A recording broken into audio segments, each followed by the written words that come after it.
Então, quando eu entrei na escola profissional, não era o liceu, era a escola profissional. A escola profissional naquele tempo era muito legal porque eram 6 meses de marcenaria, entalho, modelagem também, então fazia e passava para o gesso, etc. Ah, tá. Essa escola era Instituto Profissional Masculino, porque havia outro instituto só para moças, no outro lugar. Em que ano a que ano? Bom, no meu caso eu tinha 14 anos, quer dizer, dos 14, 15 anos, 16, 17, eu acho que uma coisa assim.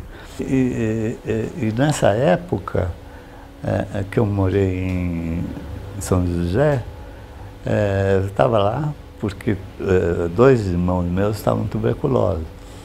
Então, minha mãe, que era o sustento da família, era professora aposentada, então mudamos todos para lá. Mas lá em São José, foi o tempo que eu mais produzi. Eu devo ter feito, sei lá, 1000 desenhos, sabe? Eu cortava sulfite. E como é gato ou qualquer coisa, eu desenhava ali, né? Desenhos de galinhas, né? Galinha, e de vez em quando tinha umas vacas lá em volta, porque morava lá no meio do lugar bem campestre mesmo. Mas eu ficava desenhando e lendo. Eu li muito nesse período, sabe? Porque eu estava esperando, porque eu ganhei o prêmio. Mas o dinheiro só foi colocado à disposição do bolsista 4 anos depois. Nossa, Marcelo. Eu fiquei, enquanto isso eu fiquei... Foi essa bolsa que você foi para a Áustria? Essa bolsa. Para Roma e depois para Viena, né? Exatamente. Foi da primeira Bienal? Foi na época da primeira Bienal. Deixa eu ver se eu entendi. Na primeira Bienal você ganhou um prêmio e viajou para... Não, na primeira Bienal eu ganhei um simples prêmio de aquisição, que foi com umas arpias que eu fiz, uma gravura comprida. Sim. Que até tinha, para ver como era a informação nessa época. Daí publicaram que o Guilde tinha ganho o prêmio de viagem e botaram a minha no lugar da dele. Era uma confusão toda. O pessoal não tinha nenhuma prática.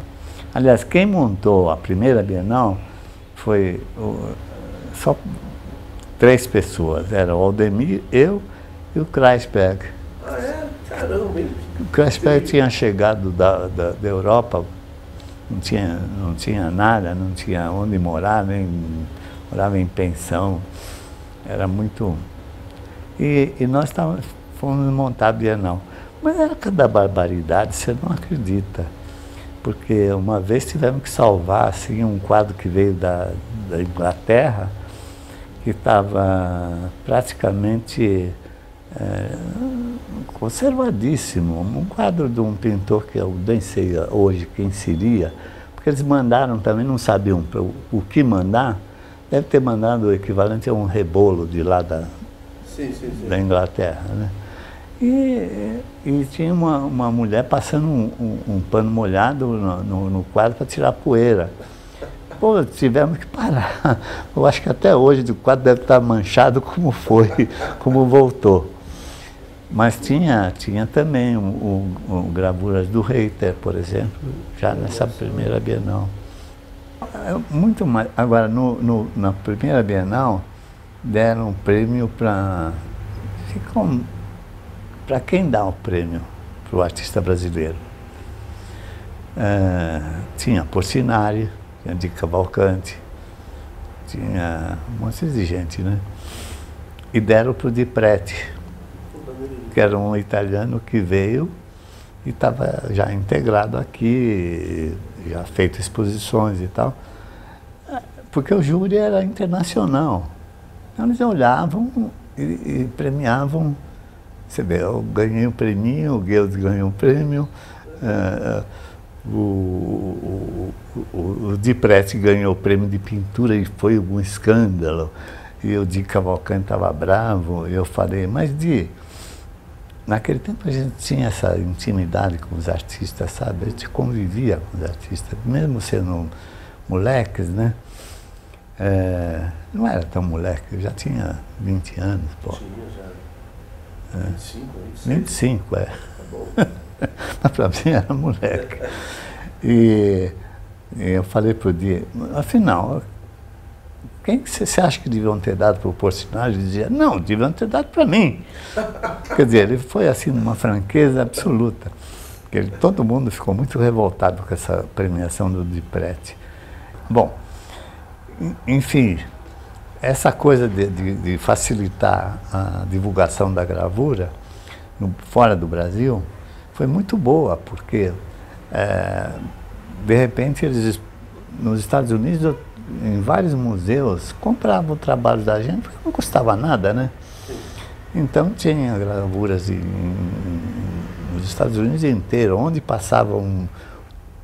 A gente se expunha na Suíça, na Inglaterra, nos Estados Unidos, na Alemanha, na França. Então, as coisas ficaram assim diluídas. Na Biblioteca Nacional em Paris, eles têm um amigo meu foi lá e viu que tem uma gravura minha também lá na... Setor de gravura. Porque lá, quando você fazia gravuras e imprimia gravuras na França, o autor doava um trabalho para a cidade, né? Para a biblioteca.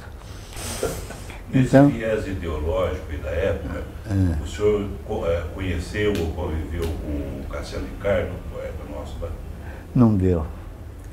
Os poetas, o único poeta, para dizer a verdade, que eu conheci, foi o Drummond, que era funcionário do Ministério de Cultura lá, e ele via ele como um burocrata, levando papéis de um lado para o outro. Não dava coisa. Entre os jovens, sim, já havia. O Ferreira Goulart, por exemplo, eu conheci menino ainda. O único que eu conheci assim, mais intimamente foi Murilo Mendes. Murilo Mendes era uma figura até exótica, porque ele andava de capa de chuva no Rio de Janeiro, porque ele tinha sido tuberculoso, então ele se... morria de medo de pegar qualquer coisa assim. E o Murilo era uma pessoa fantástica, eu gostava muito. Inclusive na Itália, fomos visitar, naquele tempo eu estava casado com a Sônia, fomos visitar e bater papo, etc.